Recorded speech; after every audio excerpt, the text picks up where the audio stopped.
নিজের সবটুকু যার জন্য ত্যাগ করছেন, সেও কিন্তু একদিন বলবেই, কেন করেছিলে? আমি কি করতে বলেছিলাম?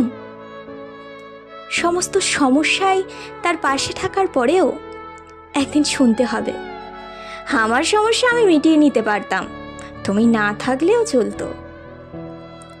তার সমস্ত হারিয়ে যাওয়া সম্পর্ককে চেষ্টা করে তার কাছে ফিরিয়ে দেওয়ার পরেও আচমকা সে বলবে আপনিই নাকি তাকে একা করে দিতে চান। একটা দিন নিজের মতো চাইলেও ব্যস্ততার অজুহাত এসে দাঁড়াবে প্রাচীরের মতো। আসলে অনুভূতিগুলো মরে গেলে রয়ে যায় শুধু যুক্তি আর তর্কের পাহাড়।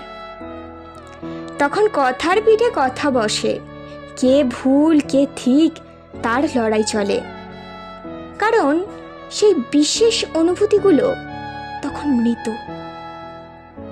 তাই জন্য সব ছাড়ছেন, সেও একদিন বলবে স্বার্থপর। সেটা বোঝা নিয়েই ত্যাগ করুন, কষ্ট কম পাবেন। কারণ আমরা মুখে যতই বলি এক্সপেকটেশনস রাখি না, আসলে ভেতরে ভেতরে কিছু চাহা তো রয়েই যায়। একটা একলা সন্ধে, একটা নিশ্চিন্ত বিকেল, হয়তো তখনও চেয়ে যায় মনে মনে। তাই তো আঘাতগুলো আঘাত হয়েই আসে, আর আমরা আবার নতুন করে ভেঙে পড়ি। তাই তো মনকে বারংবার বলি, চলো জটিল হয়ে যায়। কিন্তু অবাধ্য মন তবু আশা ছাড়ে না।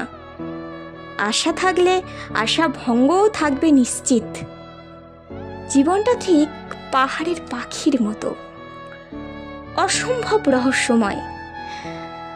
আজও যেটাকে নির্ভেজাল ভালোবাসা বলে মনে হচ্ছে, কাল সেটাকে শুধুই বোঝাপড়া মনে হবে।